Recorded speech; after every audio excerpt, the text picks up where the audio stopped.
Selamat datang di channel Belajar IPS Seru. Di sini, belajar IPS jadi mudah dan betah. Sekarang, kita akan membahas materi tentang kedatangan bangsa-bangsa barat ke Indonesia. Letak geografis Indonesia menjadi keunggulan yang dimiliki bangsa Indonesia sejak dahulu. Selain memiliki tanah yang subur, letaknya yang strategis menjadikan Indonesia sebagai jalur perdagangan dunia. Berbagai keunggulan yang dimiliki bangsa Indonesia menjadi salah satu pendorong bangsa-bangsa asing untuk datang ke Indonesia. Bukan hanya bangsa-bangsa Asia, bahkan bangsa-bangsa Eropa yang jaraknya ribuan kilometer dari Indonesia. Sekarang timbul pertanyaan, mengapa bangsa-bangsa barat berbondong-bondong datang ke Indonesia ya? Kekayaan apa saja yang mendorong kedatangan bangsa-bangsa barat ke Indonesia? Sekarang kita cari tahu dulu yuk, apa yang menjadi latar belakang kedatangan bangsa-bangsa barat ke Indonesia? Coba kalian perhatikan gambar berikut ini. Gambar ini menunjukkan salah satu kekayaan yang dimiliki oleh Indonesia, yaitu rempah-rempah. Poin pertama, daya tarik Indonesia bagi bangsa-bangsa barat yaitu rempah-rempah. Bangsa-bangsa barat sangat membutuhkan rempah-rempah dari Indonesia, karena wilayah Eropa memiliki perbedaan kondisi alam dengan Indonesia. Iklim dan musim di Indonesia sangat mendukung tumbuh dan berkembangnya tanaman, seperti rempah-rempah. Sementara di Eropa, dengan 4 musimnya kurang mendukung tumbuhnya tanaman rempah-rempah, sehingga persediaan rempah-rempah di Eropa menjadi sangat terbatas. Rempah-rempah bagi bangsa Eropa dapat digunakan untuk mengawetkan makanan, menghangatkan badan di musim dingin, sebagai bumbu masakan, dan obat-obatan. Negara-negara tropis seperti Indonesia kaya akan rempah-rempah, sehingga bangsa-bangsa barat berusaha untuk memperolehnya. Poin kedua, motivasi 3G, yaitu Gold, Glory, dan Gospel. Semboyan 3G merupakan motivasi bangsa-bangsa Eropa dalam melakukan penjelajahan samudra. Lalu, apa yang dimaksud dengan Gold, Glory, dan Gospel? Pertama, Gold. Gold artinya emas yang identik dengan kekayaan. Semboyan ini menjelaskan bahwa tujuan bangsa-bangsa barat datang ke Indonesia adalah untuk mencari kekayaan. Kedua, Glory. Glory artinya kejayaan. Semboyan ini menjelaskan bahwa tujuan bangsa-bangsa barat datang ke Indonesia adalah untuk mencari kejayaan.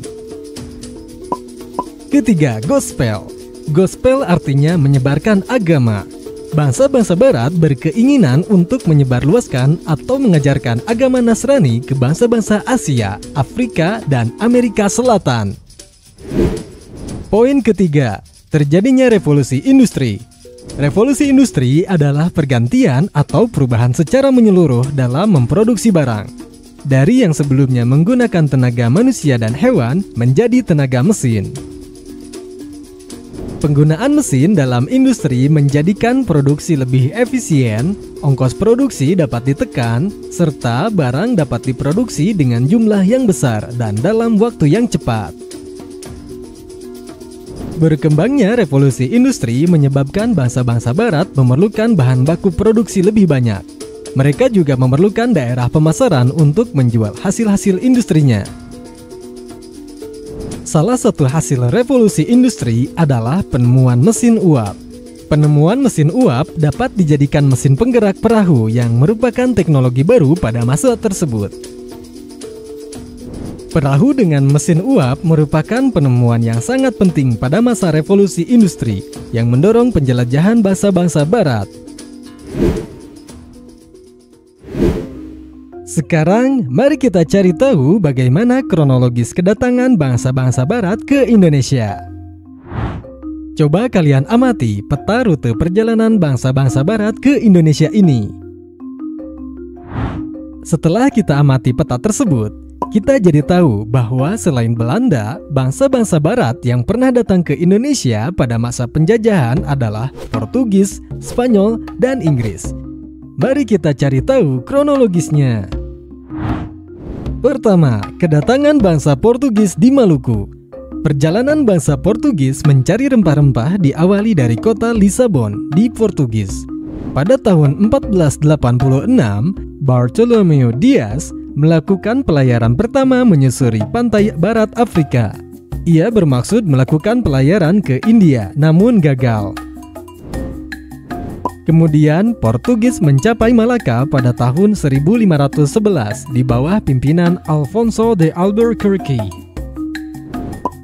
Selanjutnya, Portugis menjalin hubungan dagang dengan Maluku. Akhirnya, setahun setelahnya, pada tahun 1512, Portugis telah berhasil sampai di Maluku di bawah pimpinan Antonio de Abreu dan Francisco Serrao.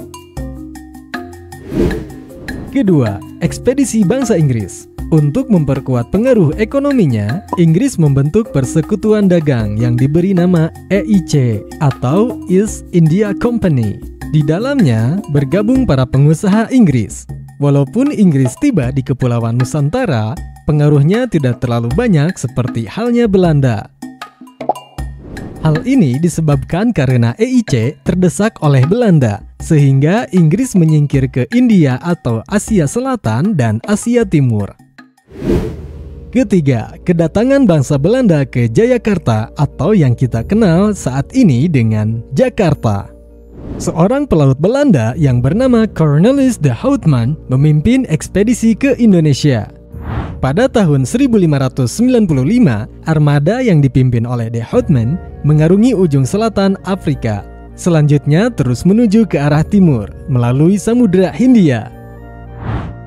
Setahun berikutnya, pada tahun 1596, armada de Houtman tiba di pelabuhan Banten melalui Selat Sunda. Kedatangan orang Belanda di Banten ini awalnya disambut hangat oleh Sultan Banten dan masyarakatnya karena Belanda hanya bertujuan ingin berdagang. Namun, para awak kapal Belanda akhirnya menunjukkan sikap serakahnya dan tidak menghormati masyarakat setempat. Itulah yang membuat Cornelis de Houtman dan seluruh awak kapalnya diusir dari Banten. Setelah 2 tahun berselang, tepatnya pada tahun 1598, Belanda kembali mendarat di Banten dengan ekspedisi yang dipimpin oleh Jacob van Eyck. Kedatangan Belanda ke Indonesia yang kedua ini berusaha memperbaiki kesalahan yang dilakukan oleh ekspedisi Cornelis de Houtman.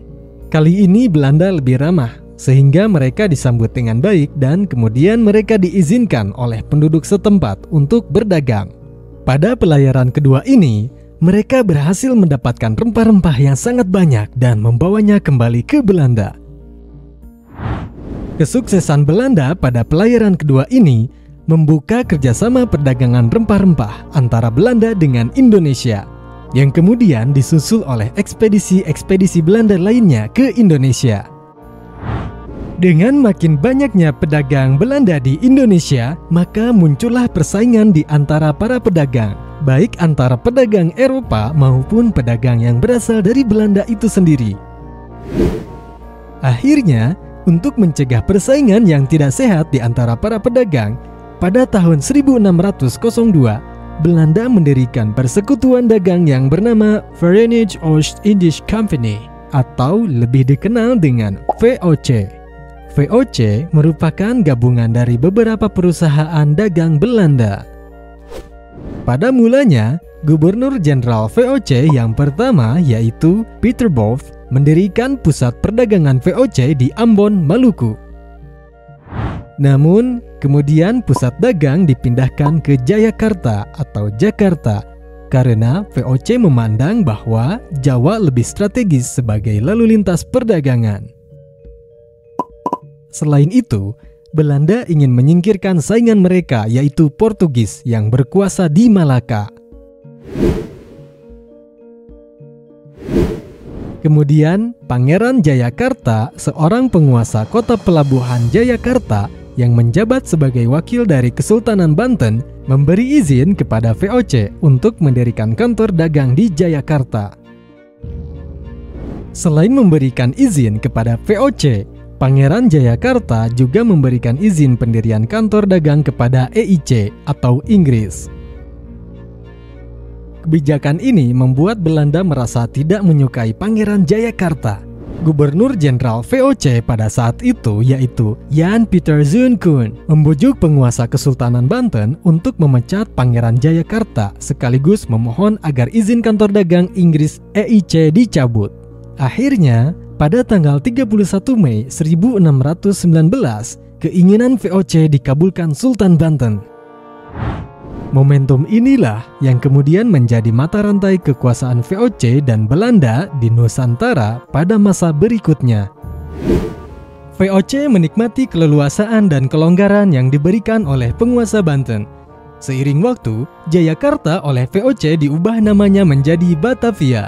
Kemudian, untuk mendukung aktivitasnya, VOC mendirikan benteng sebagai tempat pertahanan, pusat kantor dagang, dan pemerintahan.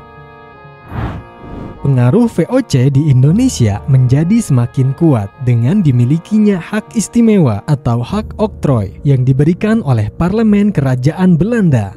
Salah satu hak oktroy VOC adalah melakukan monopoli perdagangan rempah-rempah. Masa inilah yang menjadi perluasan kekuasaan Belanda di Indonesia pada perjalanan sejarah selanjutnya. Terima kasih sudah menonton video ini.